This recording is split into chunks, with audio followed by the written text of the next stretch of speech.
শুভ সকাল। প্রতিদিনের pre market আপডেটে আপনাদের স্বাগতম।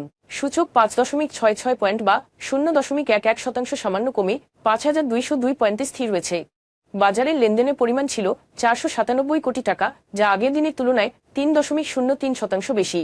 দেশের আর্থিক খাতের স্থিতিশীলতা রক্ষা ও আর্থিক খাতের ওপর জনগণের আস্থা বাড়াতে বিদ্যমান ব্যাংক আমানত বীমা আইন 2000 রহিত করে আমানত সুরক্ষা অধ্যাদেশ 2025 জারির উদ্যোগ নিয়েছে সরকার।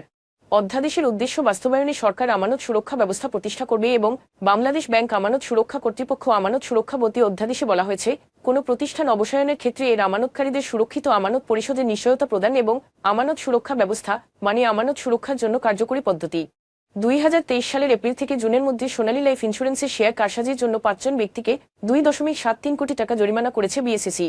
সোনালী লাইফের শেয়ার লেনদেনে সিকিউরিটিজ আইন লঙ্ঘনের জন্য ইস্টার্ন ব্যাংককে সতর্ক করা হয়েছিল।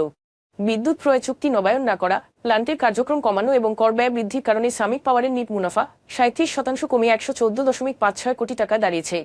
কিছু plant no electricity no payment ভিত্তিতে পরিচালিত হয়ে আসছিল, যার ফলে রাজস্ব হ্রাস পেয়েছে। 755.24 কোটি টাকার ঋণ আদায়ের জন্য সাইফ পাওয়ারটেক এবং আরও দুটি সংস্থার সম্পদ নিলাম করছে ইউসিবি, যার মধ্যে সাইফ পাওয়ারটেকের 517.74 কোটি টাকা পাওনা রয়েছে।